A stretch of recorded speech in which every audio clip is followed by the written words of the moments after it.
இன்றைக்கி நம்ம வெங்காய தயிர் பச்சடி எப்படி செய்கிறது அப்படின்னு பார்க்கலாம்.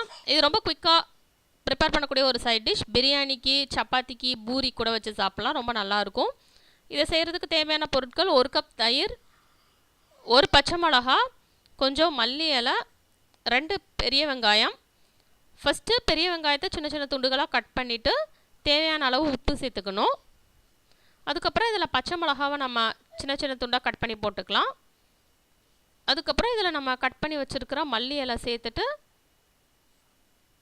இதில் தயிர் ஆட் பண்ணிவிட்டு நல்லா இதை மிக்ஸ் பண்ணிட்டோம் அப்படின்னா நமக்கு வெங்காய தயிர் பச்சடி ரெடி. இதை வந்து நம்ம சாப்பிட்றதுக்கு ஒரு 1 ஹவருக்கு முன்னாலே ப்ரிப்பேர் பண்ணி வச்சோன்னா அந்த வெங்காயம் ரொம்ப காட்டம் இல்லாமல் இருக்கும். இந்த ரெசிபி நீங்கள் ட்ரை பண்ணி பாருங்கள். உங்களுக்கு பிடிச்சிருந்ததுனா லைக் பட்டன் கிளிக் பண்ணுங்கள். மறக்காமல் இந்த சேனலுக்கு சப்ஸ்கிரைப் பண்ணுங்கள். சப்ஸ்கிரைப் பக்கத்தில் இருக்கிற பெல் ஐக்கானை கிளிக் பண்ணுங்கள். உடனுக்குடன் நோட்டிஃபிகேஷனுக்காக. இதை பார்த்ததுக்கு நன்றி.